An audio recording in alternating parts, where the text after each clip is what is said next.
우리가 지금 창세기 7장 계속 하고 있는데 창세기 7장에 중요한 내용들이 많아가지고 창세기 7장만 지금 또 몇 달째 하고 있어요. 그리고 창세기 1장부터 시작해서 7장 11절까지 이렇게 넘어오는데 총 402회, 402주를 했습니다. 그 402주니까 굉장히 많이 왔죠. 한 1년에 52주니까 5, 4, 2 몇 번 들어와야 돼요. 5, 4, 20, 5, 25, 5, 6, 30, 5, 7에 35, 5, 7, 5, 8에 40. 그러니까 8년째 온 거네, 8년째. 아니, 창세기 설교만 지금 8년째 하고 있어요. 그러니까 굉장히 길게 하고 있는 중에 창세기 1장부터 시작해서 7장 11절까지 8년째 하고 있습니다. 이것도 부족해가지고 우리가 줌 성경 공부나 삼내에서 성경 공부할 땐 창세기 12장부터 별도로 하고 있잖아요.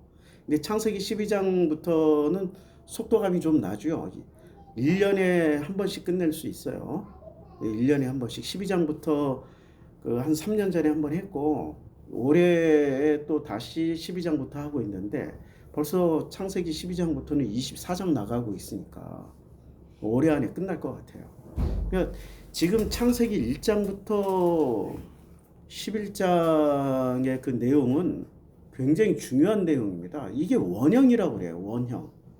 이게 모든 성경, 그러니까 창출 레민신 토라에서도 원형이지만 신약 성경에서도 창세기를 모르고 성경을 해석할 수 있다. 그거 불가능한 일입니다.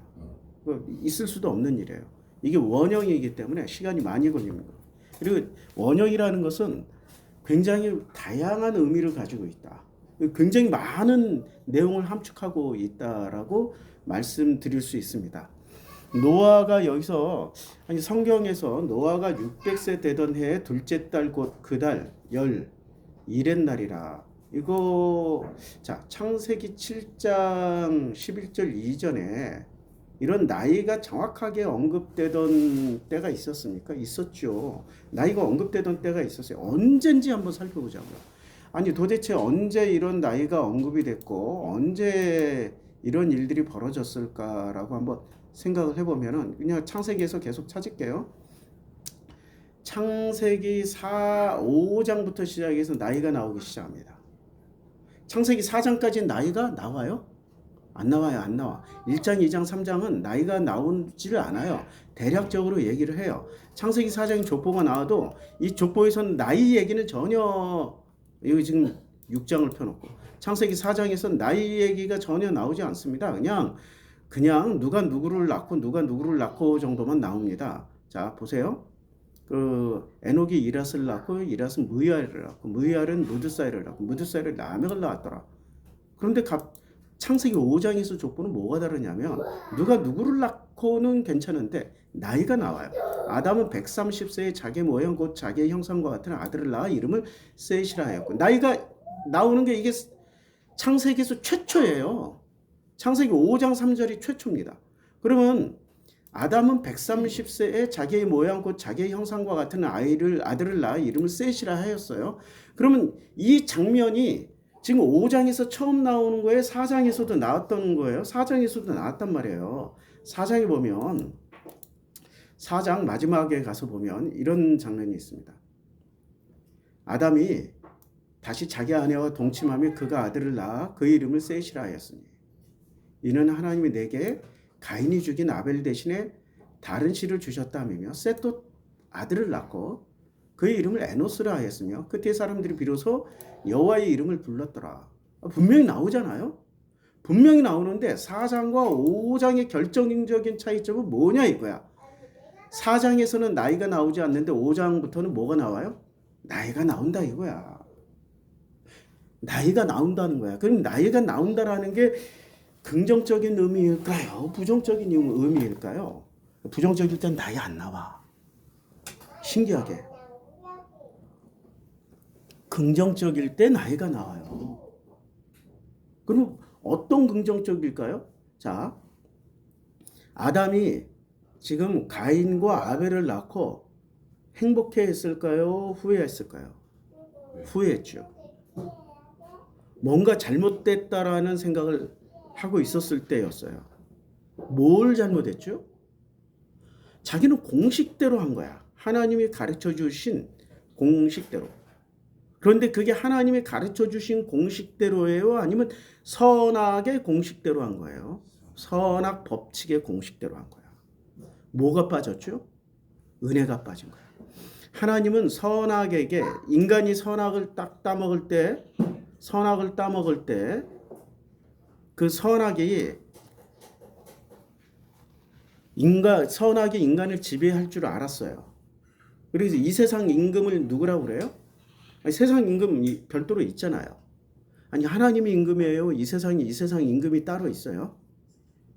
예수가 말씀하셨잖아요. 이 세상 임금 따로 있다고. 근데 그 이 세상 임금은 누구와 상의를 해야 돼요? 인간과 상의를 해야 되나요? 하나님하고 상의를 해야 되나요? 이 세상 임금은 하나님하고 상의를 해야 돼요. 그 상의를 하되 세상 임금은 하나님과 상의를 하되 뭘 가지고 상의를 해요? 거짓과 가짜와 음모를 가지고 상의를 해요? 아니면 사실, 팩트, 있는 그대로 가지고 얘기를 해야 돼요? 있는 그대로. 그리고 이 세상 임금은 독재자예요? 아니면은 이 세상 사람들 낱낱이 살펴서 세밀하게 그 진위 여부를 가려서 하나님 앞에 보고서를 올려야 되는 존재야? 어떤 존재야? 아니, 우리는 아직도 성경을 그 조로아스터교의 이원론이나 힌두교의 이원론, 불교의 이원론으로만 이해를 하고 있어서 하나님은 선하시고 마귀 사탄 뱀 귀신은 악하다라고 생각하고 있는 거예요. 그렇지 않아요. 악하다 나쁘다의 판단은 우리가 하는 게 아니라 누가 해요? 하나님이 하시는 거야. 하나님은 이들에게 전부 다 그 보고서를 받아요. 그 보고서를 받고 어떤 행동을 취하셔요? 은혜로 덮어라. 이렇게 말씀하셔. 은혜로 덮어라. 그는 내가 보기에 의인이고 경건한 자요. 완전한 자야. 그냥 괜히 시비 걸지 말고 은혜로 덮어. 은혜로 덮어.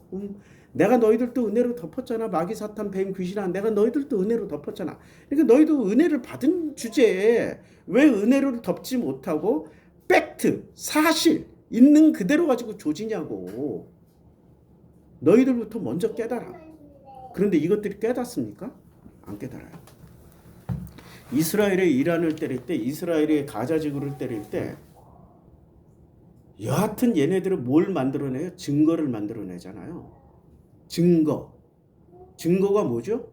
팩트요, 사실이요, 있는 거예요. 이걸 은혜로 덮은 적이 있어요, 이 새끼들은? 근데 이 새끼들이라고 그랬죠. 그럼 이 새끼는 이렇게 인생 살면서 내가 하나님의 은혜로 내가 덮으면서 지나왔던 게 몇 번이나 될까? 요즘은 그래요, 요즘. 옛날부터 지금까지 제가 나이 40까지는 덮질 못했어. 팩트 있는 그대로. 과거 내가 좀 돌 좀 던져봤잖아. 화염병도 던져봤잖아. 독재 다도 막 할 때는 그때 은혜가 있으면 돼요? 안 돼.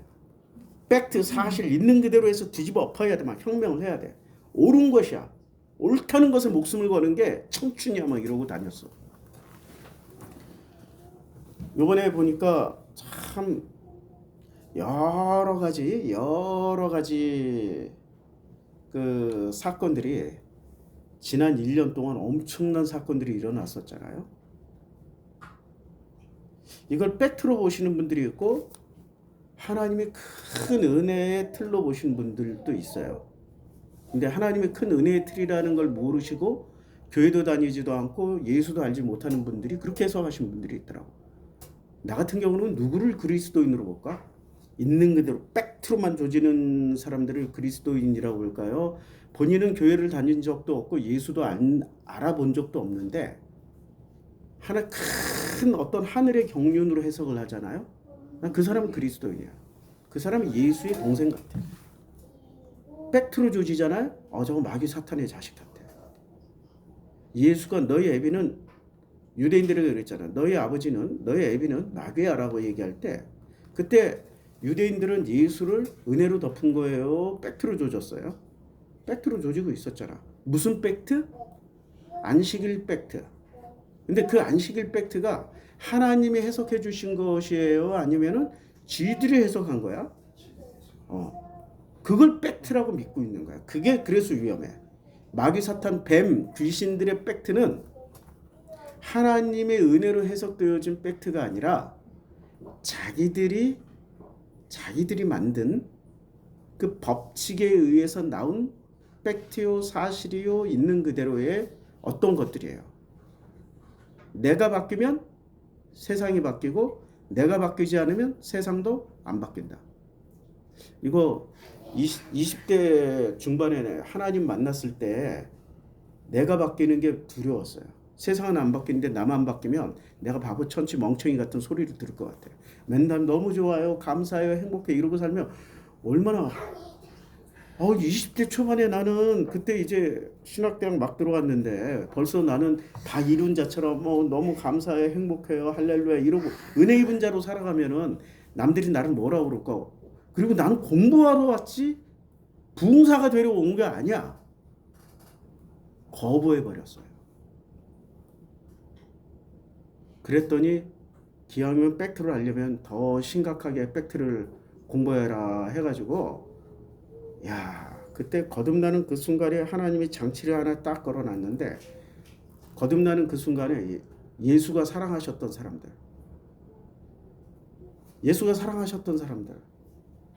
그 창녀, 세리, 환자들 이런 사람들이 눈에 다 보이는 거야. 이 80년대는 그런 사람들을 찾아서 낮은 대로 임하소서 하던 분위기였잖아요. 낮은 대로 임하소서 한번 해볼까? 그러다가 진짜 팩트 사실만 가지고 내가 마귀 사탄으로 살았던 시절이 지난 그 40세까지야. 40세까지. 그러면서 40세부터 내가 마귀 사탄이었네를 깨닫는데 한 10년 걸렸어요. 50부터 이렇게 복음으로 지금 건너오는 거예요. 그 사람 쉽게 안 바뀌어요. 근데 내가 바뀌고 나니까 제일 먼저 내가 바뀌고 나니까 내가 바뀐다라는 게 십자가에서 죽는 거고 하늘에 썩어지는 미랄이 되는 거예요. 누가 제일 행복하게 살아요? 내가 바뀌니까? 진영이가. 아까도 설교 조금 목소리만 커도 얘는 굉장히 목소리 큰 것에 대한 알레르기, 손가락질 알레르기. 이게 그 누구한테 배운 거야? 배운 데가 다 있는 거야. 근데 이게 너그럽고 넉넉하게 받아들이고 하는 것이 아니라 어떤 굉장히 좁은 프리즘으로 받아들이게 훈련을 받았어요. 그러니까 그러면 내가 얘를 고쳐줘야 돼? 아니면 내가 바뀌면 돼? 내가 바뀌는 거야. 이렇게 가르쳐주고 그렇게 배운바도 하나님 뜻이 있어서 이렇게 다 쓰시는 거야. 그냥. 그게 하나님 은혜구나 하고 절대 인정하긴 싫어도 아버지 하고 이러고 가는 거예요. 그게 복음의 길이고 좁은 길이야. 내가 바뀌면 돼. 나만 바뀌면 일단 진영이가 행복해지고 진영을 가르쳐 주신 분도 행복해지죠. 나만 바뀌면 되는 거지. 근데 사람은 너를 바꾸려고 하지 내가 바뀌려고 해요? 안 해. 인간의 근본은 하나님의 은혜를 구하시는 게 아니라 하나님의 은혜를 빙자해서 누군가를 바꾸려고 해. 그걸 누군가를 바꾸고 누군가를 조종하잖아요. 그런 사람들을 전문 의학 용어로 사이코패스라고 그래. 나르시스트라고 그래. 소시오패스라고 그래. 그리고 이도저도 잘 모르겠다. 에이 세상하고 나하고 단절하고 살아. 공감 능력 없잖아요. 그걸 공감 능력 없는 자폐라고 그래. 종교 자폐나 지식 자폐나 어떤 자폐로 들어가고 있어. 공감을 못해. 내 가족이 울고 있고 내 자식이 지금 괴로워하고 있는데 공감을 못해. 왜 그러니? 엄마가 너한테 못해준 게 뭐가 있는데? 엄마가 너를 밥을 안 먹였어. 더 화를 내, 막 열을 내. 엄마가 너한테 안 해준 게 뭐가 있냐? 막 이러고 막 엄마가 뒤집어질 것 같아. 애들이 오리고 말이야. 엄마 내가 잘못했어. 아니 지금 누가 잘못한 건데? 애들은 누구의 거울이야? 애들이 오히려 내가 잘못했어. 자식 하나는 잘 키웠다. 역으로 굉장히 잘 키웠어. 애들이 거꾸로 엄마를 공감해주고 있으니까. 누가 바뀌면 돼요? 나만 바뀌면 돼. 근데 그 바뀌는 분기점을 성경에서 뭐라고 얘기하냐면 드디어 나이를 가지게 돼. 창세기 4장까지는 바뀐 놈이 있어요, 없어요? 없어요. 창세기 4장부터는. 창세기 5장부터 바뀐 놈들이 나오는 거야. 아니 목사님이 자꾸 왜 놈 그래. 내가 어렸을 때 나이 40까지는 나 오름으로 살으려고 이 모든 걸 누르고 살았어. 놈? 이 새끼 저 새끼? 그런 말 한마디도 안 하고 살았어요. 그런데 한 번도 안 해본 짓이 있잖아요. 그게 그렇게 하고 싶으신 거예요. 그걸 지랄 총량의 법칙이라고 그래요. 지랄을 못 떨고 살으니까 이제 지랄 떨고 살아요. 그러니 나랑 같이 살고 있는 분이 얼마나 괴롭겠어요. 이제 지랄이 나오는데. 그러니 난 저분에게 참 감사해.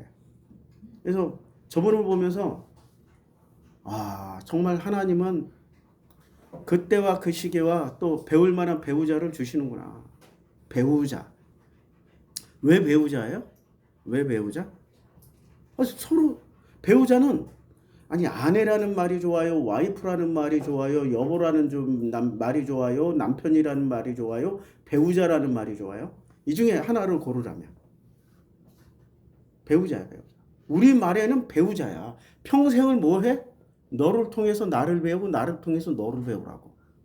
그게 배우자의 기본 뜻이에요. 그러니까 성경에서는 남자가 혼자 사는 것이 하나님 보시기에 어때요? 좋지 않아. 왜요? 그래서 여자를 만들어 주신데 뭐로 만들어져요? 그 남자의 뭐를 꺼내. 그걸로 만들어 주시죠. 그 남자의 뭐가 뭐야? 우린 뼈다귀로 알고 있잖아. 뼈다귀가 아니라 뭐라고요? 그놈의 마음을 꺼내서 너를 만들어. 그러면 너하고 나는 다른 놈이야? 같은 놈이야? 같은 놈인데 목사님 남자 여자가 어떻게 아니 내 몸에서 나왔으니까 남자여야 돼? 여자여야 돼? 신기하죠? 내가 남자인데? 그럼 뭐가 나와야 돼? 남자가 나와야 되는데 만들어 놓고 나니까 여자가 돼. 그럼 남자와 여자라는 성으로 얘기한 게 아니라 상징으로 얘기한 거야. 나랑 같은데 같이 만나서 둘이 한 몸을 이루어야 되는 상징으로 얘기를 한다고. 그러면 나는 누구를 만나서 살게 되는 거예요? 반드시. 그래서 이 세상의 모든 결혼, 그러니까 잘 만난 배우자는 누구를 가르쳐 주냐면 너를 통해서 나를 만나고 나를 통해서 너를 만나는 거야. 그래서 둘이 한 몸이 되는 순간 이혼하라고 그러면 이혼하겠습니까? 이혼하라는 말은 무슨 말이야? 나를 차로 반으로 잘라서 나눠 가져. 솔로몬 재판이 되는 거야. 진짜 나를 사랑하는 사람은 반 잘라서 나눠 가져 하면 잘라서 나눠 가지겠어요? 그냥 내가 변할게. 내가 포기할게. 이렇게 되는 거야. 성경은 일맥상통 다 연결되어 있어요. 다 단편적인 사건들이라고 생각을 하지만은 성경에서 말씀하고자 하는 것은 딱 하나거든. 예수가 말씀하셨죠. 최고의 계명이 뭡니까? 최고의 계명이 뭐예요? 하나님이 우리 인간에게 주신 최고의 계명이 뭐냐고요? 내 이웃을 내 몸처럼 사랑하라. 그럼 내 이웃이 누구야? 제일 먼저 가까운 이웃은 배우자 아니야. 왜 내 몸처럼 사랑해? 얘가 나고 나가 야가니까. 가가 가고 가가 가다. 맞죠? 가가 가고 가가 가다. 나가 나고 나가 나가. 내가 이 경상도 악센트가 좀 약해서 그런 건데 이 사람들은 다 알아듣더라고. 누가 누구고 누가 누구예요? 내 배우자가 나고 나가 내 배우자야.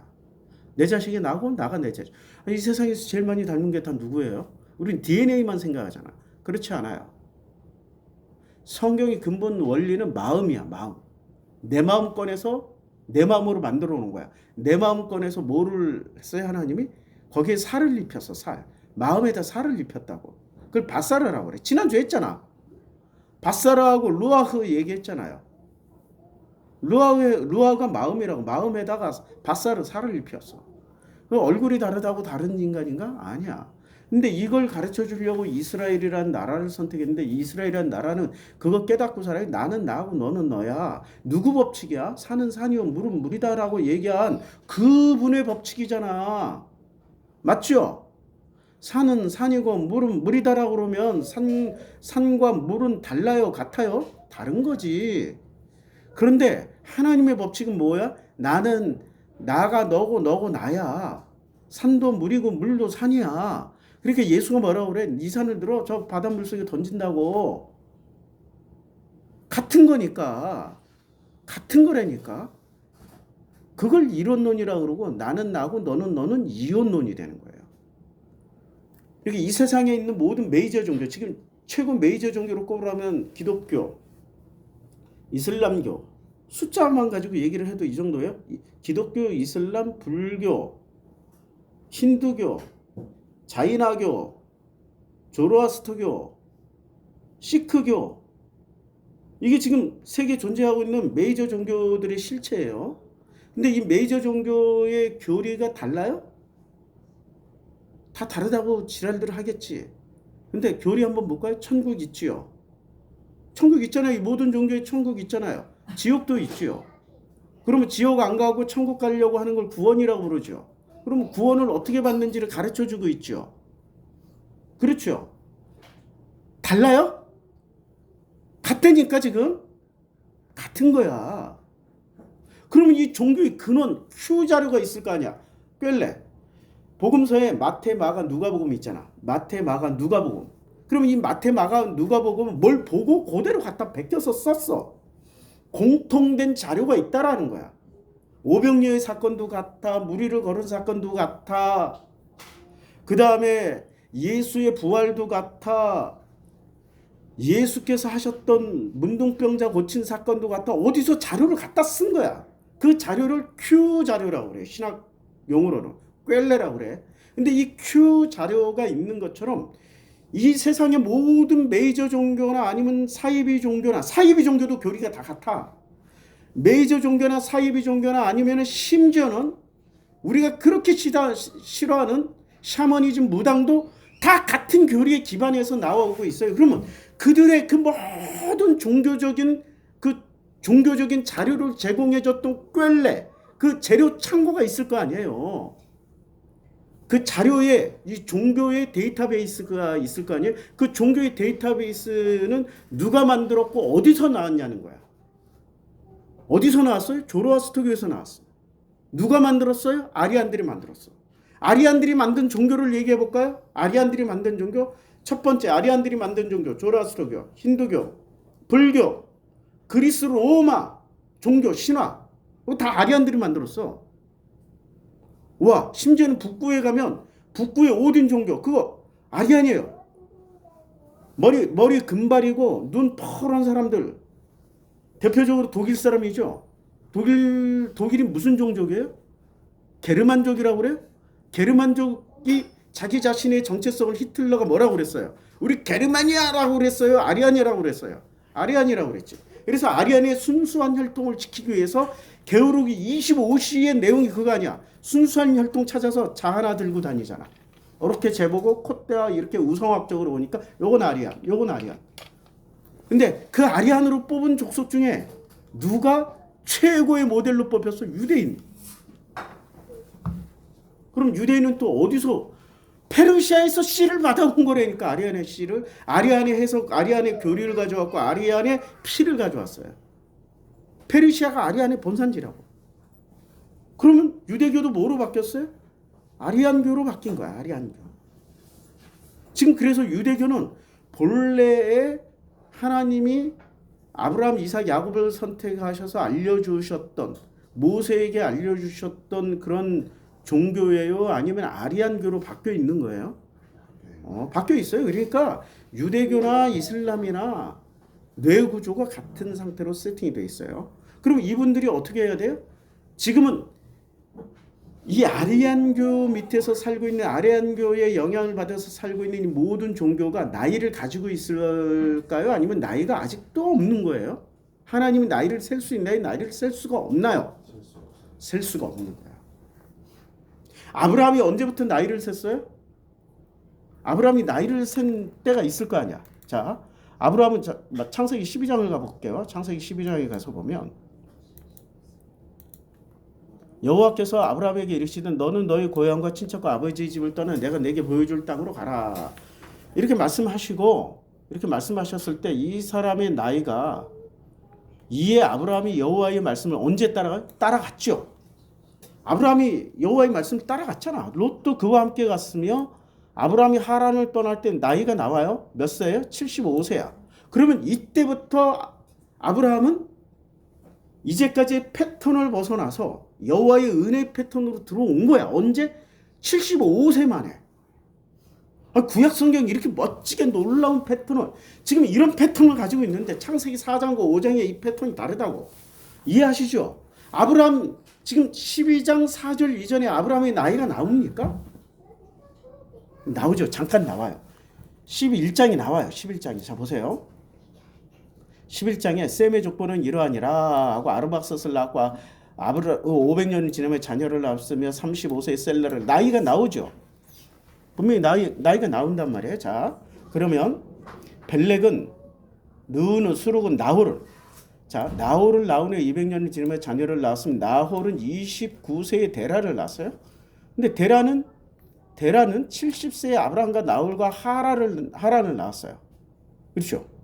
어디까지 나이가 나왔어요? 70세. 그런데 이때 70세에 아브라함과 나홀과 하란을 낳았는데 이 데라는 무슨 일을 했어요? 강 건너 저쪽에서 뭐를 숭배했어요? 우상 숭배를 했다라고 여호수아 24장 2절에 나오잖아. 그럼 분명히 족보에서 나이가 나왔는데 그 나이의 법칙에 따르면은 데라도 이때부터 뭔가 거듭나야 되잖아요. 변화를 하셔야 되잖아. 그렇죠? 뭔가 바뀌어야 되잖아요. 그런데 그 바뀌기 시작. 본인은 그러면 이전에는 뭐를 하고 있었던 사람이에요? 뭐를 했어요? 우상숭배하고 있었단 말이에요. 지금 현재 우상숭배하고 있는 중이야. 아브라함 나홀 하란을 낳는 이 순간에도 뭐를 하고 있었어요? 하나님을 숭배하고 있었어요? 우상숭배를 하고 있었어요? 우상숭배를 하고 있었다고. 자, 그 다음에 족보 읽어봅시다. 데라의 족보는 이러하니라. 데라는 아브라함과 나홀과 하란을 낳고 하란은 롯을 낳았으며. 나이가 나옵니까? 안 나옵니까? 안 나오죠? 신기하죠? 자, 하란은 그 아비 데라보다 먼저 고향인 갈대아의 우르에서 죽었더라. 아브라함과 나홀이 장가 들었는데도 나이가 나와요? 안 나와요? 안 나오죠? 갑자기 나이가 쑥 사라져 버리잖아. 그러면 지금 데라부터 아브라함, 나홀, 하란까지는 나이가 안 나와. 그럼 법칙대로 하면은 여기 뭔가 심각한 문제가 생겼다는 거야. 어떤 문제예요? 창세기 4장의 문제. 자녀를 낳았을 때 이 자녀가 하나님의 자녀로 낳은 거예요? 선악의 자녀로 낳은 거예요? 선악의 자녀로 낳았다는 거야. 사라는 임신하지 못해. 왜 임신하지 못해요? 아니 이게 지금 나이 100살에 애를 낳는다라는 것은 어떤 굉장한 그 메타포가 들어가 있다고. 이 사이에 낳았어도 하나님이 그 낳은 자식을 인정을 해줄까? 안 해준다는 얘기야 지금. 무슨 자녀니까? 선악의 자녀니까. 그래서 아예 심플하게 보여주기 위해서 하나님의 자녀를 재생산할 때까지 그 나이를 그 이후에 얘기를 해. 아브라함이 몇 살에 이삭을 낳았어요? 유명하잖아. 100살. 사라는 몇 살에 낳았어? 10년 차니까 90살. 그때 낳았잖아. 그럼 이삭을 낳을 때 비로소 아브라함, 사라가 뭔가가 이렇게 쑥 들어온 거야. 하나님 은혜를 입은 거야 그냥. 그 사람들이 들어갈 수는 없어. 하나님의 은혜를 제대로 입었다. 오케이? 자, 데라가 그 아브라함과 하란의 아들인 그의 손자 롯과 그의 며느리 아브라함의 아내 사라를 데리고 갈대아인의 우르를 떠나 가나안 땅으로 가고자 하더니 하란에 이르러 거기에 거류하였으며 데라의 나이가 205세가 되어서 몇 살? 나이가 나오죠. 나이 몇 살에 자식을 낳기 시작했어요? 데라가 몇 살에 205세에 돌아가셨고 데라는 70세에 아브라함과 나홀과 하란을 낳았어요. 근데 70세에 어떻게 아브라함, 나홀, 하란이 쌍둥이가 아닌데 그렇게 누구만 70세부터 낳기 시작했다야. 그럼 아브라함은 70세라고 나오는데 나홀과 하란은 나이가 나와요? 안 나오죠? 안 나와. 안 나와요. 그러니까 밀가가 지금 하란의 딸이 밀가예요. 밀가하고 누구랑 결혼해요? 나홀하고 결혼하죠. 몇 살에 결혼했는지 안 나와. 나이의 법칙이야. 나이의 법칙. 나온지 안 나온지 한번 볼까요? 성경 이렇게 찾아보면 성경처럼 재밌는 게 없어요. 22장이 나오나? 23장이 나오나? 22장이 나오나? 자, 여기서 22장 창세기 22일 후에 어떤 사람이 아브라함에게 알려 이르기를 밀가가 하란의 딸이에요. 아브라함 나홀 하란. 밀가가 당신의 형제 나홀. 그럼 당신의 형제 나홀 자기 동생이야. 그러면 자기 동생 이름은 나홀이야. 근데 나홀은 누구 이름이야? 데라를 낳은 할아버지 이름이야. 그럼 데라는 자기 아버지의 이름을 누구한테 줬어요? 아브라함한테 줬어요? 나홀한테 줬어요? 나홀한테 줬지. 그러면 자기 아버지를 진짜로 좋아했으니까 그 나홀의 이름을 나홀 2세 뭐 이런 식으로 이름을 줬을 거 아니야. 근데 아브라함한테 안 주고 어떤 놈한테 줬어요? 둘째한테 줬다. 아브라함 나홀 하란이니까. 그러면 하란의 됨됨이는 어떻게 돼? 아버지가 엄청 좋아할 수밖에 없는 뭔 됨됨이를 가지고 있었겠지. 근데 그 됨됨이의 수준을 보니까 나홀의 자식을 보면 됨됨이의 수준이 나올 거 아니에요. 자식은 부모의 거울이다. 이건 유전자의 법칙이잖아. 당신의 형제 나홀에게 자녀를 낳았다 하더라. 그들의 마다들은 우스야. 자, 우스 땅에서 최고 의인이고 최고 하나님을 잘 믿고 최고 경건한 자는 누구예요? 욥. 근데 그럼 나머지는 뭐야? 욥만 또 못하다. 그쵸? 근데 그 욥의 정체를 나중에 알고 봤더니 어떤 놈이요? 진짜 몹쓸 놈이요. 그럼 우스 땅에 있는 것들은 어떻게 돼요? 그러니까 나홀과 밀가가 난 것들은 제일 먼저 난 아들이 우스니까 얼마나 우스운 놈들을 낳았어. 너무 우스워. 우스야. 그래서 너무 우스워서 아이고 웃자고 하네. 우스요. 우스의 형제는 부스와 우스 밑에 부스야. 부스와 아람의 아버지. 야, 아람의 아버지 그메. 여기서 그메를 낳았다라고 그랬는데 아람의 아버지 그메를 낳았어요. 그러면 그메이 아람을 낳은 거야. 뭔가 순서로 바꿨죠. 왜요? 아람이라는 존재는 성경에서 계속 긍정으로 표현됩니까? 부정으로 표현됩니까? 부정. 그러니까 나홀의 자녀들의 이름을 면면을 보면은 어떻게 본받을 만한 인간이 있을까요? 없어. 게셋과 하소와 빌다스와 이들랍과 부드엘이라. 그리고 그 끝에 누가 태어나요? 부드엘이 태어나는 거예요. 그럼 부드엘의 딸 이름은 누구야? 부드엘의 딸 이름은 리브가야. 그리고 라반 아들의 이름은 라반이야. 그쵸? 라반이야. 그럼 라반의 딸 이름은 라헬과 레아야. 어떻게 이 집안이 훌륭해 보입니까? 이 집안에 지금 리브가도 시집 올 때 뭐 들고 왔어요? 네. 그 이름은 뭐라고 그래요? 그 이름 드라빔. 그리고 라헬도 시댁으로 갈 때 뭐 들고 가요? 드라빔. 여호와 믿었어요? 드라빔 믿었어요? 그러니까 나이가 나타나야 돼요? 지금 나이가 지금 안 나와야 돼요? 그러니까 나이 안 나오잖아 지금. 신기하죠? 성경 놀랍도록 정확하다니까. 신기해. 그러니까 어느 순간 나이들이 싹 사라지는 순간이 있어.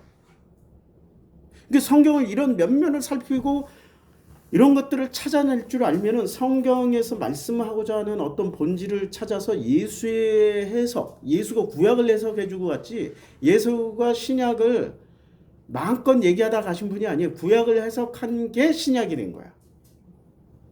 신약 성경 구약을 해석해준 내용이라고. 누가요? 예수가.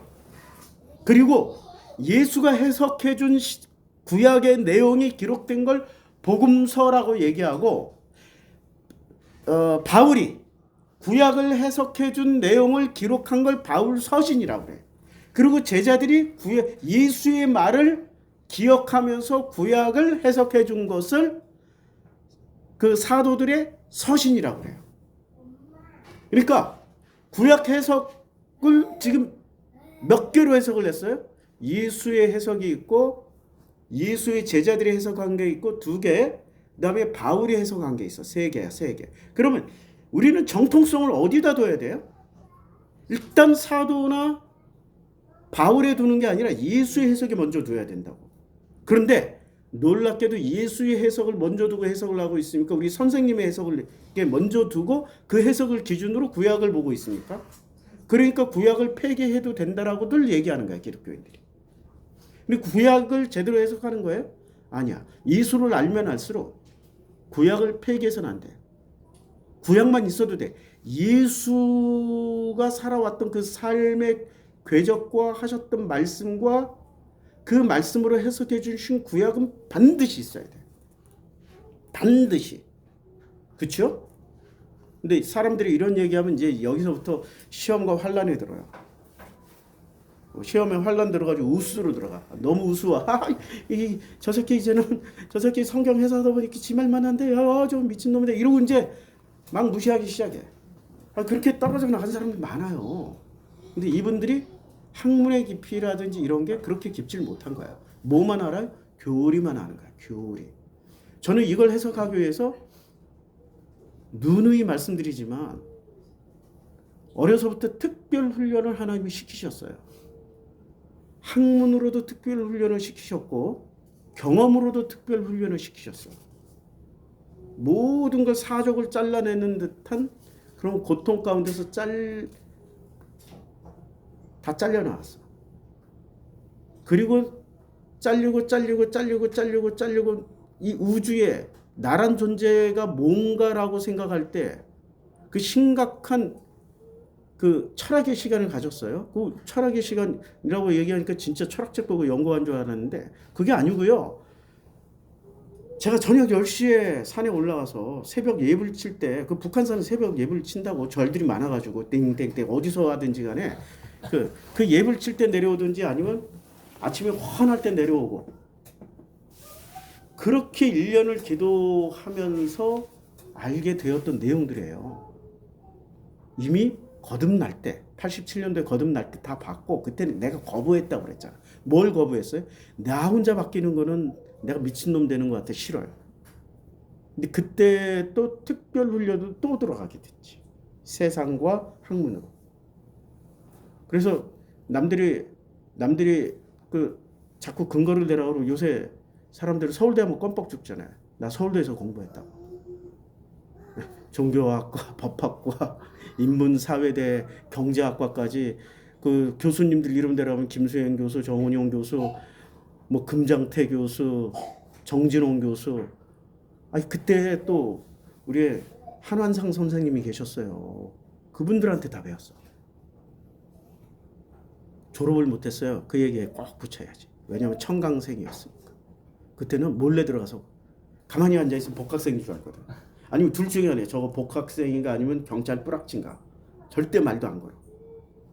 가만히 앉아있으면 돼. 그러면 경찰 뿌락치들이 강의실에 앉아있을 때였으니까 묻지도 않아. 지들끼리 짐작하고. 근데 다행히 학과마다 누가 있었어? 내 친구들이 다 있어가지고.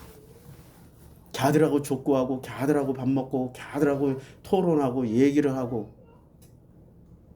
아니 이런 특별한 혜택을 누리고 살았어요. 돈 한 푼 안 내고 서울대. 서울대만 다녔나? 연대도 다녔지. 동국대도 다녔지.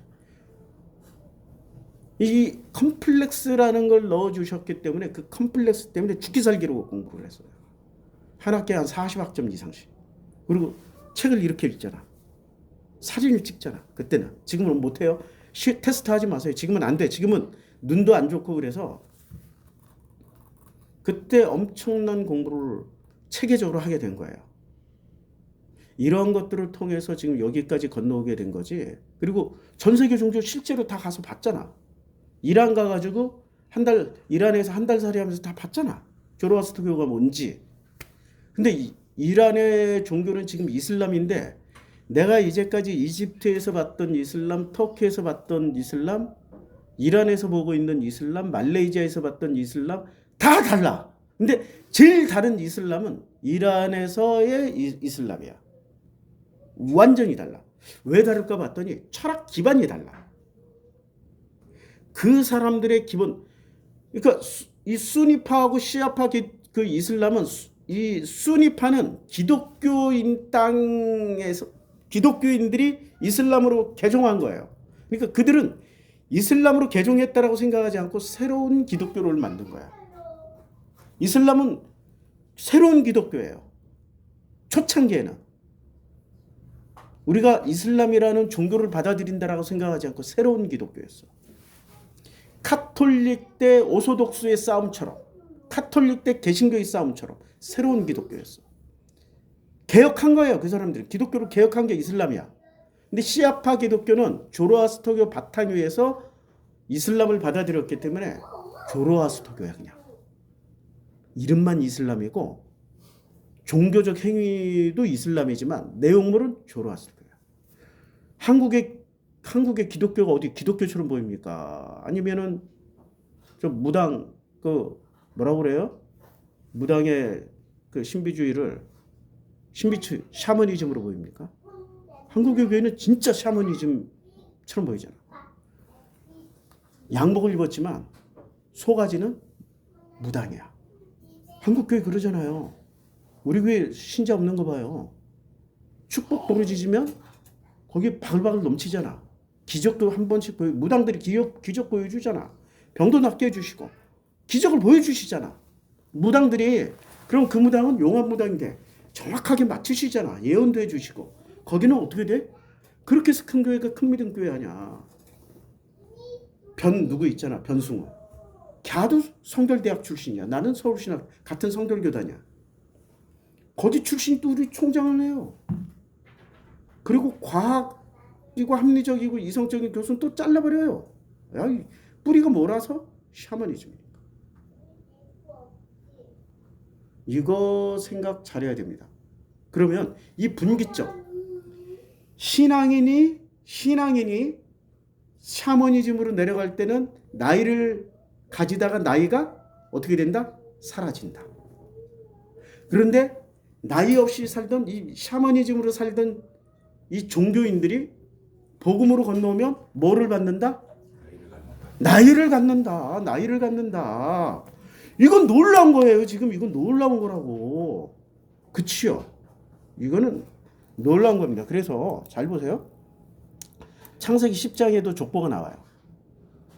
창세기 10장에 야벳의 아들들은 고멜과 마곡과 나이가 나옵니까? 안 나오죠. 함의 아들들은 구스와 미스라임과 북과 가나안이 나이 안 나오죠. 안 나오잖아. 그러면 이제 셈족 나올 거란 말이에요. 셈족. 자, 셈은 에벨 온 자손의 조상이요 야벳의 형이라 그에게도 자녀가 출생했어요. 셈의 아들은 엘람과 아수르와 아르박삭과 룻과 아람이요. 나이가 나옵니까? 안 나와요.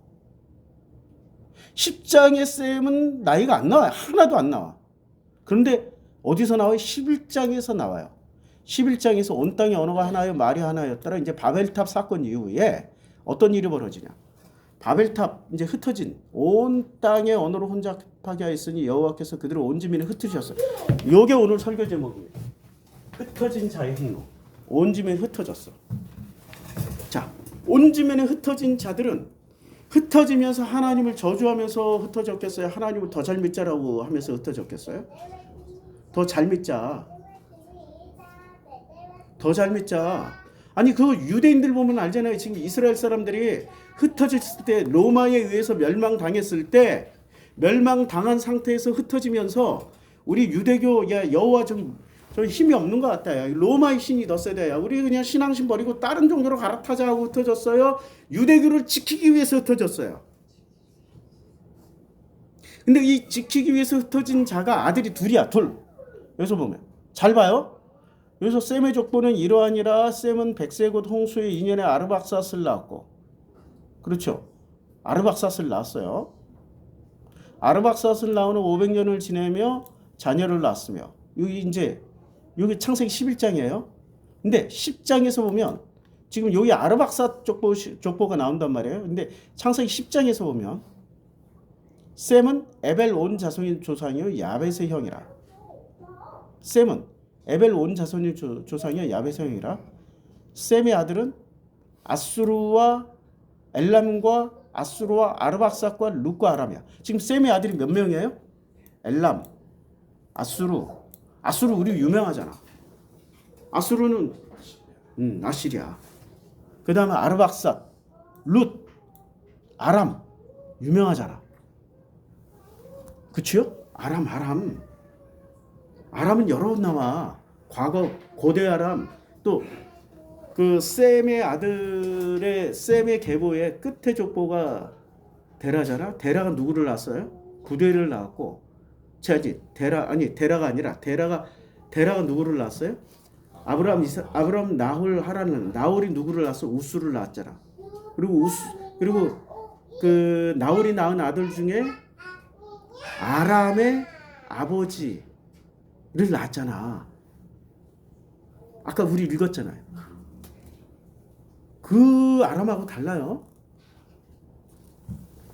고대 아람이야. 아람의 아들은 또 우스와 훌과 게델과 맞으며 막 이름 겹치죠. 자, 이걸 이제 에벨은 여기 에벨이 중요해.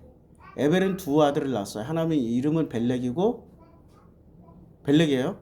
벨렉의 아우의 이름은 욕단이에요. 벨렉과 욕단이에요. 욕단은 알모닥과 뭐 이름 나오는데 나이가 안 나오죠. 그럼 11장으로 가요. 11장 족보에서 보면 이런 거 재밌어 하는 분들은 되게 재밌어 하는데 셈의 족보는 이제 족보가 나와요. 백세혼 아르바스를 낳았어요.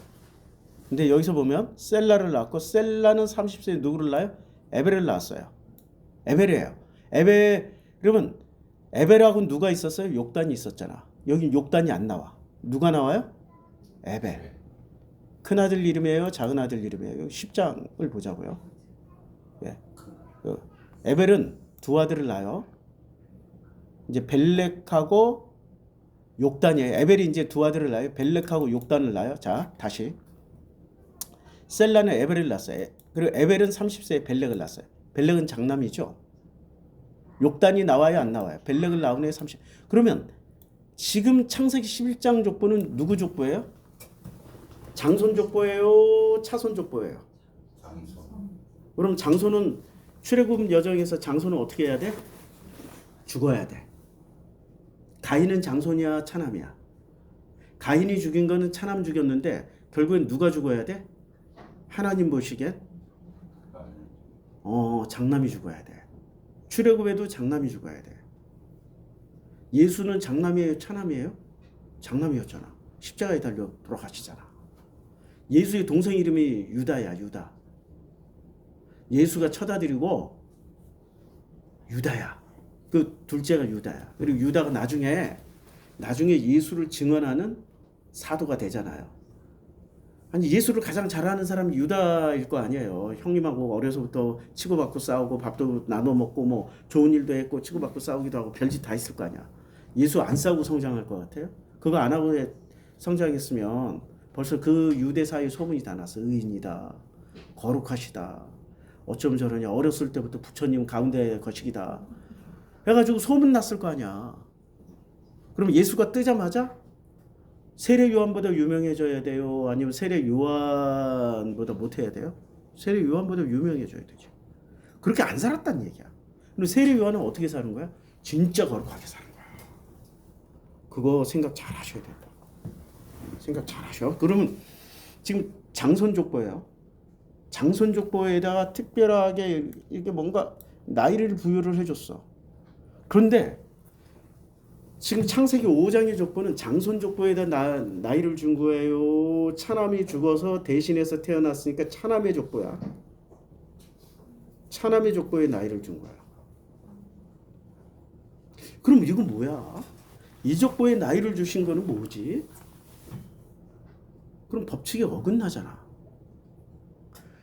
하나님의 은혜, 강력한 은혜의 의지를 더하신 거예요. 은혜. 자, 노아는 의인이다, 아니다? 아니다. 노아는 하나님을 경외하는 자였다, 아니다? 별로 경외 안 했다. 그런데 어떻게? 하나님 은혜의 법칙이 우선 법칙이라고. 6장 8절에 하나님 그러나 노아는 여호와께 은혜를 입었어요. 입고 나니까 어떻게 돼요? 노아는 의인이요 당대 완전한 자라. 하나님과 동행하였습니다. 이렇게 돼버리는 거야 그냥. 노아가 바뀌고자 해서 바뀐 거예요? 은혜 입었더니 하나님이 이렇게 인정해 준 거예요? 인정해 준 거예요. 우스 땅에 욥이라고 있어. 사탄도 알아. 그가 얼마나 찌질하고 별로인지. 근데 하나님이 욥을 어떻게 해요? 당대 의인이요 완전한 자라고 해버리니까 그거 아닌데요? 내가 한번 밝혀볼 거야 했더니 밝혀졌잖아. 하나님이 오라요? 사탄이 오라요? 사탄이 오는데 하나님 왜 그렇게 말씀하셨죠? 은혜의 법칙. 내가 은혜로 덮었어. 덮었다니까? 네가 무슨 짓을 해도 내가 은혜로 덮은 자는, 네가 어떤 고난과 시험을 줘도 내가 은혜로 덮은 자는 반드시 어떻게 된다? 깨닫고 돌아온다. 이게 은혜의 법칙이야. 이게 고난의 법칙이라고. 이거 굉장히 중요한 내용인데, 흩어진 자의 행로에 되는데 오늘도 이거 설명하다가 못할 것 같아. 바벨탑에서 흩어졌잖아요. 흩어진 자들이 뭐를 했겠어요? 각자 자기 신을 가져간 거야. 그렇죠? 각자 자기 신을 가져갔어. 그게 중요한 거야. 그러면 하나님의 은혜의 법칙에 은혜에 뒤집힌 사람은 처음 출발은 어떻게 돼? 좀 미약하나 가면 갈수록 그 고난과 어려움 가운데 뭐가 나타나요? 하나님의 은혜만이 전부다라는 것이 깨달아진 거죠. 그 은혜의 법칙을 가장 잘 요약하신 분이 야고보입니다. 내 형제들아 너희가 여러 가지 시험을 당하고도 온전히 기쁘. 이때 야고보를 쓴 분은 예수님의 제자 야고보였어요? 예수님의 동생 야고보였어요? 누구였을까요? 동생 야고보입니다. 예수님의 제자 야고보는 성경을 쓸 틈도 없이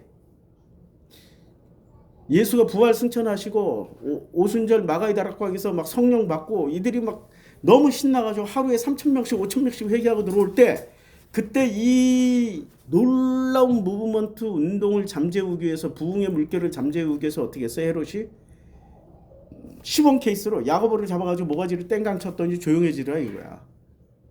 그래서 교회가 막 뚜껑 열어가지고 막 성장하려고 그 틈에 야고보 사도는 어떻게 됐어요? 돌아가셨어. 그냥 죽임 당했으니까. 그래서 그 야고보를 대신해서 예수의 동생 야고보가 그 사도의 자리를 이제 맡은 거예요. 그렇죠? 근데 우리가 성경을 모르는 사람들은 이 동생 야고보를 굉장한 율법주의자라고 얘기를 해요. 이게 율법주의인지 아닌지 한번 들어보시자고요. 야고보는 인내를 강조하고 뭐 참음을 강조하고 이런 얘기를 많이 해요. 그러니까 이걸 율법 교리 이렇게 오해를 하는데 결코 그렇지 않아요. 이제까지 내가 설명한 은혜의 법칙을 생각하면서 읽어보자고요. 제가 야고보 사도하고 비슷한 말을 하신 분이 계셔요. 그분이 하셨던 말씀하고는 완전히 달라요. 흩어진 자의 행로를 하려고 사도행전 8장을 해놨는데 이거 다음 주에 또 해야 될 것 같다. 오늘은 그냥 우선 로마서 말씀을 읽어봅시다. 3절 다만 이뿐 아니라 우리가 환난 중에도 즐거워하나니 이는 환난은 인내를 연단은 소망을 이룬 줄 아니라. 뭐를 이뤄요? 소망을 이루어. 소망이 우리를 부끄럽게 하지 아니하면 우리에게 주신 성령으로 말미암아 하나님의 사랑이 우리 마음에 부음바 됨이니 우리가 아직 연약할 때 기약대로 그리스도께서 경건하지 않은 자를 위하여 죽으셨도다. 의인을 위하여 죽은 자가 쉽지 않고 선의를 위하여 용감히 죽는 자가 혹 있겠지만은 그러나 우리가 아직 죄인으로 있었을 때 그리스도께서 우리를 위하여 죽으심으로 하나님께서 우리에 대한 자기의 사랑을 사랑은 전부 다 어디다 지금 초점을 맞춰줘요? 9절 읽어보면 확실히 알아요. 지금 이 환난은 인내는 연단은 소망, 그 소망의 결과가 어디로 갔는지, 그 소망이 뭔지를 알려줘요. 9절에 그러면 이제 우리가 그의 피로 말미암아 의롭다 하심을 받았어. 이제 예수 믿어서. 그래서 더욱 그로 말미암아 진노하심에서 뭐를 받아요? 구원. 소망이 뭐로 가요? 환난은 인내는 연단은 어디로 가요? 소망을 이룬 줄을 압니다. 네, 쓸게요. 이거는 굉장히 중요한 거라 쓸게요. 자, 환난, 환난은 아직 여기 한번 보자고. 환난은 인내는 환난 인내는 연단은 소망을 이루는 줄 알미에요. 그렇죠? 화살표 보면 이렇게 되죠. 근데 이 소망의 정체는 뭐예요? 실제 이름은 소망이지만 무엇에 대한 소망이에요? 구원. 우리가 구원이 최고의 은혜라고 설명해요. 이거 뭔지 아세요? 이거 조로아스터교고 불교고 이거 힌두교고 구원받아서 어디 가겠다는 거야? 천국 가서 다 누리겠다는 거야. 이게 철학이 기본적으로 이원론 철학이라고. 조로아스터교 아리안들의 머릿속에 있는 이 사람을 통치하고 사람을 다스리려고 할 때 이 땅에 불만이 있고 힘들고 어려우면 뭐를 해요? 사람들이 모여가지고 권력을 뒤집어 엎잖아. 뒤집어 엎지 못하게 만드는 장치가 뭐야? 야, 이생망이잖아. 이생은 망했으니까 우리 천국 가서 마음껏 누리자. 이걸로 다 잠재우잖아. 그게 종교의 기능과 역할이에요. 그래서 언제나 종교 권력과 정치 권력은 하나야. 그걸 뭐라고 불러요? 그걸 신정일치라고 해요. 지금 이제까지 보수 권력은 항상 뭐를 끼고 정치를 해요? 종교를 끼고 하잖아. 기독교, 불교. 그래서 보수당이 집권하면 종교가 혜택을 엄청 받잖아요. 지금 불교에 매년 몇 천조 들어가는 거, 아니 몇 천억 들어가는 거 아시죠? 불교에 윤석열이 다 만들어줬잖아.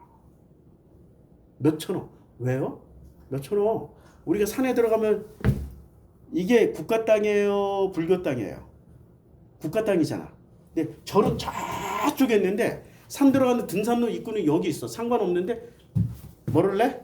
통일세네. 깡패잖아 완전히. 통일세네.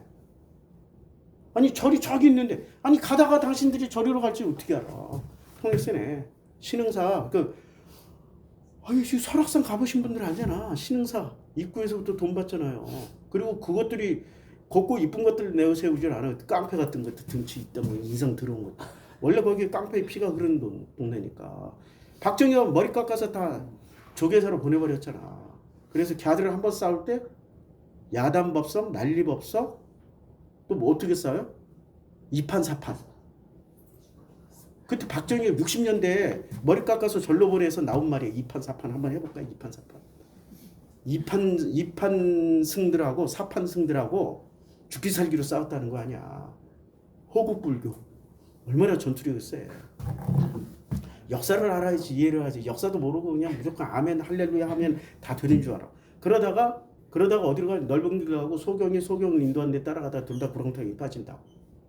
역사는 많은 걸 얘기해 줍니다. 자, 이게 지금 바울의 얘기예요. 환난의 목적은 뭐예요? 구원받는 거야.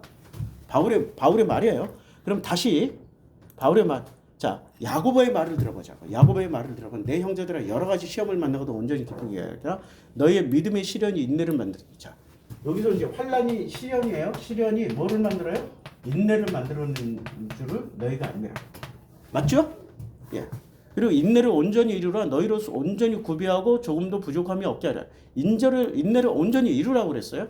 너희 중에 누구든지 지혜가 부족하거든 모든 사람에게 후히 주시고 꾸짖지 아니하시는 하나님께 구하라. 여기 막 구하라 그래. 여기 인내의 과정에서 뭘 구해? 뭐를 구해요? 후히 주시고 꾸짖지 아니하시는 하나님께 뭘 구해요? 지혜를 구하라 그래. 지혜. 그럼 시련을 통해서 이제 지혜를 얻는 거야. 인내하는 과정은 다 똑같아요. 여기 환난 인내, 시련 인내 둘이 똑같아요. 근데 여기는 지혜를 구해서 지혜의 목적이 이제 있을 거 아니에요. 오직 믿음으로 구하고 조금도 의심하지 말라.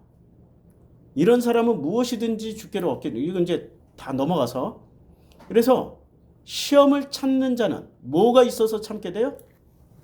아니 지혜를 얻어서 지혜라는 건 한마디로 말하면 내가 지금 당하고 있는 이 시련, 환난, 인내의 과정에서 뭐가 오기 때문에 견딜 수 있어요? 해석이 되니까. 해석. 아, 하나님 이런 목적을 두고 내가 이런 인생사에 이런 어려움이 있는 거구나. 이렇게 힘든 게 있는 거구나. 해석이 되어지면 견딜 수 있잖아. 맞죠? 해석 없이 견디는 건 그건 진짜 죽을 것 같아. 정말 죽을 것 같아. 해석만 되어주시면 되는 거야. 근데 이 지혜를 누가 주셔요? 지혜로 해석을 하게 되는 거 이걸 은혜라고 그래. 은혜의 과정이야 이게. 내가 나를 생각해도 난 진짜 어제도 요 며칠 내가 나를 참 생각을 많이 했어요. 근데 나를 알아가는 단서가 몇 개가 있더라고. 이렇게 손금 보니까 나도 막진 손금이야. 양손이 막진 손금이. 막진 손금이 특징이 뭔지 아세요? 지가 하고 싶은 것만 해. 그리고 손금을 보니까 엄지손가락이 이렇게 이 둘째 손가락 매디에 요 매도 엄지 손가락이 지나치게 짧다. 막진 손금이 지나치게 짧다. 이건 범죄사항이래. 아니 지능이 좋은 실행력이 좋은 범죄 짧잖아. 아무리 이렇게 늘려도 안 돼. 짧아. 오리지널은. 그러니까 아니 나는 어려서부터 교회 다녀가지고 착하게 살려고 무지하게 노력을 했는데 근데 내가 가만히 내 시절을 되돌아보니까 야 나는 어렸을 때부터 이게 무서운 얘기예요. 아니 그 어린 나이 5살, 6살, 7살, 8살, 9살, 10살 그 어린 시절 내내 나는 누군가를 어떻게 죽일까를 아주 치밀하게 공부를 했던 사람이에요. 제일 먼저 누구부터? 우리 아버지부터. 폭력 아버지. 너무나도 엄마를 괴롭히는 아버지. 엄마를 선택하는 순간 아버지는 죽어야 돼. 난 그런 뇌구조를 가진 인간이야. 막진 손금이니까. 이게 꼭 좋은 것만은 아니야.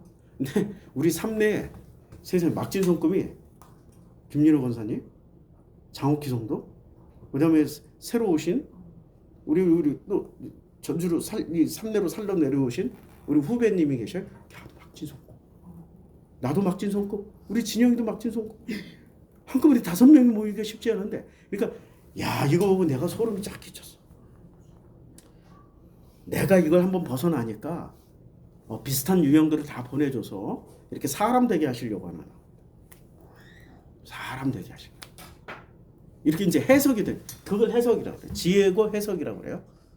그러니까 나는 어려서부터 범죄자로 살 수밖에 없었던 아주 머리 좋은 지능지수가 높은 그럼 뭐로 살아요? 나중에 이런 놈의 사이코패스, 남을 조종하거나 남을 통하여서 내일을 이루는 거야.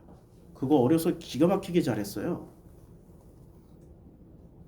나는 언제나 가만히 내 과거를 다 되돌아보니까 나는 전면에 나서서 하지 않고 누군가를 이렇게 자꾸 세워서 조종을 했어. 그래서 나는 절대 지도자 안 하고 2인자 할 거야. 2인자. 그럼 그렇게 해서 일 다 처리하는데 뭐. 목적을 다 이루었는데. 아, 내가 심각하고. 근데 이런 나를 되돌아본다. 그럼 나는 배우자를 만난 거야? 아니면 나 혼자 살고 있는 거야? 우리 설교 첫 시간에 얘기했잖아요. 배우자. 그 배우자가 누구야? 예수. 성령과 함께 살고 있기 때문에 내가 나를 알게 된 거 아니에요. 맞죠? 그러니까 이 환난. 제가 이 말씀으로 거듭난 거야 지금. 환난이 인내를 연다는 시련이 인내를 이걸 통해서 내가 거듭난 사람이에요. 이 말씀을 듣다가 87년도에. 그런데 이 목적이 달라 지금. 잘 봐요. 이걸 거듭났을 때 나를 되돌아보니까 내가 진짜 거듭난 사람이야. 그걸 버렸잖아. 그 길을 떠났잖아. 조종자의 길을 떠났어요. 조종자. 그리고 내가 기가 막히게 사람들을 조종을 잘하고 있었더라고. 나이 40까지. 그리고 겉모습은 무슨 가면 썼어요? 착한 사람, 선한 사람. 그러니까 더 잘 당해 사람들이. 착한 사람, 선한 사람, 겸손한 사람. 지금하고 완전히 다른 모습이에요. 지금은 완벽하게 달라요. 자, 복이 있나니 이는 시련을 견디어낸 자가 주께서 자기를 사랑하는 자들에게 약속하신 생명의 면류관을 얻을 것이기 때문이다. 자, 뭐로 가요? 생명의 면류관이야.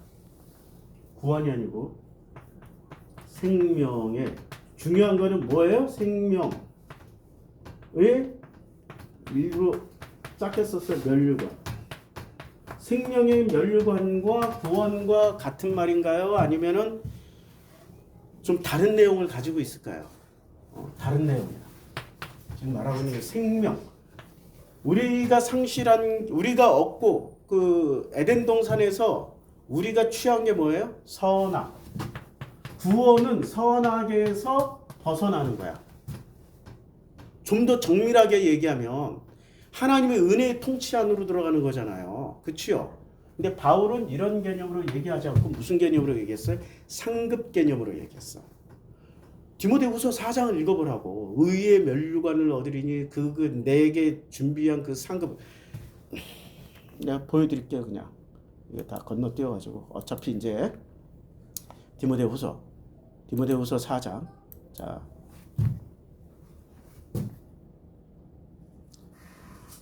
어떻게 하냐면 나는 선한 싸움을 싸우고 나의 달려갈 길을 마치고 믿음을 다 지켰어요. 지켰죠? 이분 지켰어요. 이제 후로는 나를 위해 뭐가 예비되어 있어요? 의에 멸려고 하니까 상급 개념이죠. 구원은 따놓은 당상이고 그 구원 위에 뭐가 더해져요? 상급까지 더해진다는 얘기잖아. 어떻게 생각하세요? 이 구원에다가 플러스가 뭐가 붙었어요? 상급 개념이 붙었죠. 자, 이 순간부터 구원에다가 플러스 상급까지 붙여놓으면 이거는 이 종교에서 가져온 자료에 또 특별 자료를 더하신 거야. 그리고 하나님 아버지의 의로우신 재판장이에요. 뭐가 맞아요? 하나님 아버지가 맞아야 돼요? 의로우신 재판장이 맞아요? 그리고 재판장도 규정을 했죠. 뭐라고 규정했어요? 의로우신 재판장. 그러면 하나님 아버지가 아니고 의로우신 재판장이라 의로우신 하나님, 선하신 하나님, 벌써 하나님의 성품을 본인이 규정했어요? 맞죠? 규정했어요. 악하면은 하나님이요? 의롭지 않으면 재판장 자격이 안 돼? 아니죠? 아니죠? 맞죠? 예. 알아들으셨으니까 됐어요. 그날에 뭐를 줘요? 내게 주실 것이며. 그날에 그리고 주의 나타나심을 사모하는 모든 자에게도 주신다. 이게 바로 이 각종 이단 교주님들의 멘트이십니다. 야, 너희들 그 이단 교주님, 우리 교회 다녀가신 그 이단 교주님 밑에서 한동안 배우셨던 그분이 그 스킬을 나한테 가르쳐 주더라고. 다녀가셨던 분. 그분은 다 설교하다가 구원 얘기하다가 뭐라고 그러냐면, 아니 다들 다 무임승차하려고 그래? 그냥 내가 이렇게 나 간다, 내가 구원받는다고 그냥 나만 따라보면 다 될 것 같아? 무임승차하지 마. 무임승차하지 말고 내라고. 응? 내가 그 열차 탔다고 그냥 그 어쩌다가 이렇게 무임승차하려고 하지만 그냥 다 표 끊고 사라고. 근데 그 말을 싫어할까요? 좋아할까요? 환장하지. 눈에 보이는 표를 산다니까. 그런 식으로 만들어. 이게 종교라니까. 자. 맞죠? 분명히 이렇게 얘기했죠. 사람이 시험을 받을 때 내가 하나님께 시험을 받는다 하지 말지. 야, 욥기를 읽어보니까 하나님께 시험을 받아요? 마귀 때문에 시험을 받아요? 마귀 때문에. 하나님은 악에게 시험 받지도 아니하시고 하나님의 정체는 어떻게 돼요? 악에게 시험 받지도 아니하시고 친히 아무도 시험하지 아니하신. 누가 시험했어요? 욥기에서? 마귀가. 맞는 말씀이잖아. 구약을 지금 정확하게 알고 있는 거예요. 구약을. 그러면 바울은 구약을 정확하게 알고 있는 거예요? 그냥 조로아스터교의 이혼론의 바탕에서 하는 거예요? 우리 선생님 얘기하고 잘 구분하시자고요. 야고보 얘기하고 선생님 얘기만 구분을 해도 이렇게 명확하게 구분이 돼요. 오직 각 사람이 시험을 받는 것은 자기 욕심에 끌려. 왜 시험을 받아요? 욥은 왜 시험을 받았어요? 어떤 욕심 때문에? 더욱더 경건하게 살고자, 더욱더 의롭게 살고자, 더욱더 하나님께 영광 돌리자고 살다가 누구한테 딱 걸린 거야? 사탄한테 걸린 거야. 레이다방에 쫙 걸렸어. 아니 그러면 목사님 왜 김사만이나 저희 오정현이나 뭐 조용기나 왜 이런 것들을 시험을 다 해. 근데 그걸 어떻게 다 감추고 사는 중이야. 언론에 뭐 이렇게 한 줄도 안 나오잖아. 파리에 그 여인 있잖아. 조용기. 딸도 있고 다 있잖아. 몰라요? 몰라? 나만 아는 거구나. 우리 업계에 있는 사람들만 알고 있구나. 우리 업계의 비밀만. 자, 욕심이 여기서 중요한 거. 중요한 게 뭐예요? 욕심이 잉태한지. 그때 이 욕심을 바울은 뭐라고 얘기했어요?